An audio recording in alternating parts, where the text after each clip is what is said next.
want to do. We want to recreate an audio player without using the controls from the native audio elements. And we want 4 controls. We want play button, we want pause, we want volume up, and we want volume down. Okay? Let's say you didn't have that slides that I gave to you, and you don't know nothing about audio. You don't know how it works, you don't know their properties, you don't know how it works. Simply that. So we're gonna start like this. So I'm creating this document, I'm creating this audio tag, and inside of that I have source, right? Which is the source is going to be zelda.mp3. The type is going to be text / audio / mp3. And then almost the same thing for OGG. Okay? So this is an audio element. Let's see on the browser if it's working or not. It is working.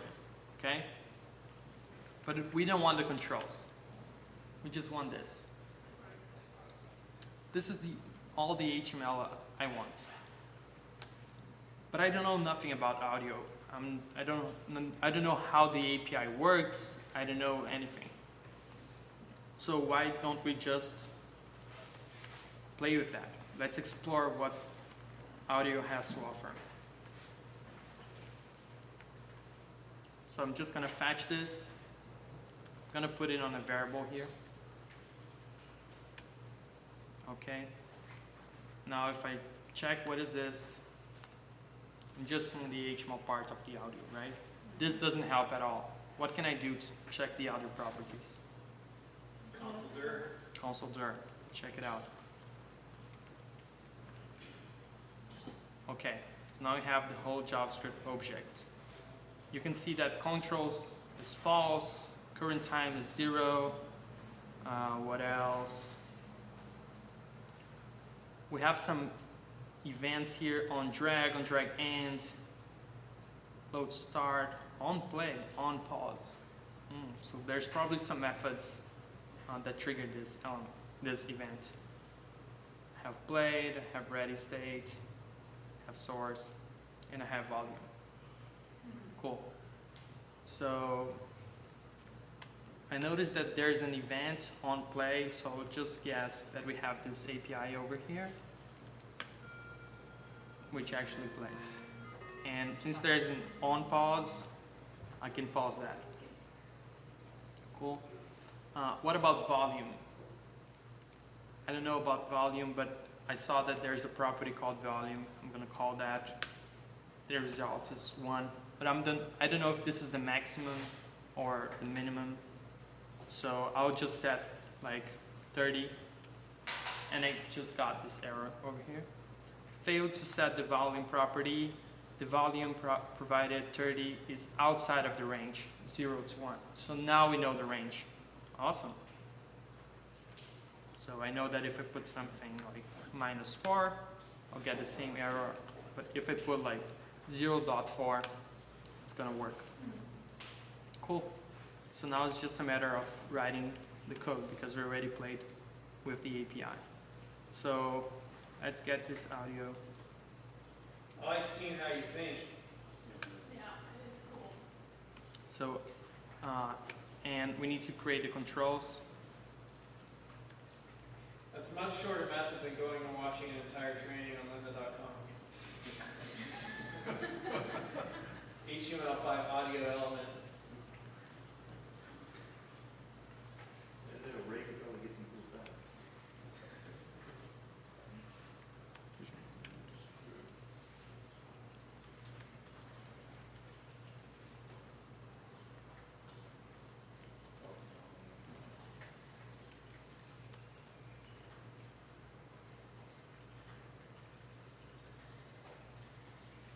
And now I need to attach events for each of those.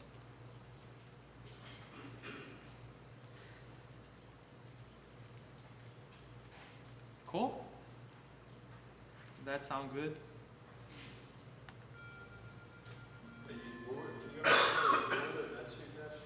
Click. Now, just need to repeat that. But instead of play, right?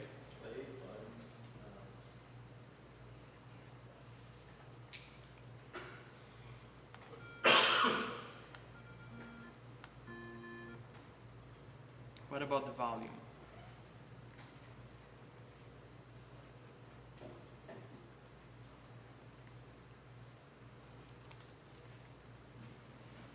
Set value and volume.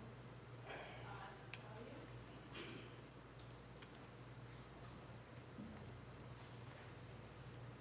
Now let me remove this for now. So this one is audio.volume. And what do I need to do here? Volume up, you need to increase it. I need to increase it. And I can define like how many steps I can increase that. I'm gonna increase from 0.1, 0.1, 0.1, 0.1. We could just type like this, audio volume plus 0.1, or if you want to make it shorter, plus equals 0.1. Sounds good?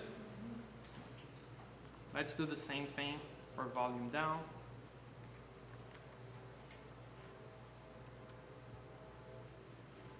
Play. Volume down, volume up. Oops, I'm getting some errors here. What can I do to fix those errors? Ternary.